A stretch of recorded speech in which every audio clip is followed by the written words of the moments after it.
10 సంవత్సరాలు అవుతుంది మేము వచ్చి. ఇంటి అద్దెకు కూడా కట్టుకోలేని పరిస్థితి మాది. ఇప్పుడు మాకు సొంత ఇల్లు వచ్చింది. అది కేవలం మా జగనన్న వల్లే. ఎంత హ్యాపీగా ఉందంటే ఇవి కన్నీళ్ళు కాదు, ఇవి ఆనంద బాష్పాలండి. అంత హ్యాపీగా ఉంది. ప్రతి విషయంలో మాకు తోడుగా ఉన్నాడు. బిడ్డలు చదువు విషయంలో కానీ, ఇంటి విషయంలో కానీ, రేషన్ విషయంలో కానీ, ప్రతి విషయంలో మా జగనన్న మాకు తోడు. గర్వంగా చెప్పుకుంటాను మళ్ళీ మా జగనన్న వస్తాడని. ఇప్పుడు ఈ రాజధాని ప్రాంతంలో మాకు ఇల్లు కట్టుకునే అర్హత అయితే కొంచెం కూడా లేదు, నిరుపేదలండి.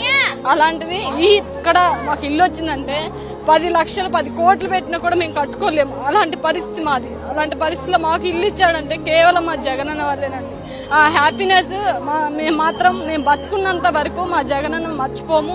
మేము బతుకున్నంత వరకు కూడా మా ఓటు మా జగనన్నకే. మళ్ళీ మా జగనన్న రావాలని మేము కోరుకుంటున్నాం. ఇప్పటిదాకా వాళ్ళకి ఏ క్రేజ్ లేదు. జగనన్న అన్ని చేస్తున్నాడు. ప్రతి ఒక్క పథకం ఇంటి దాకా వస్తుంది.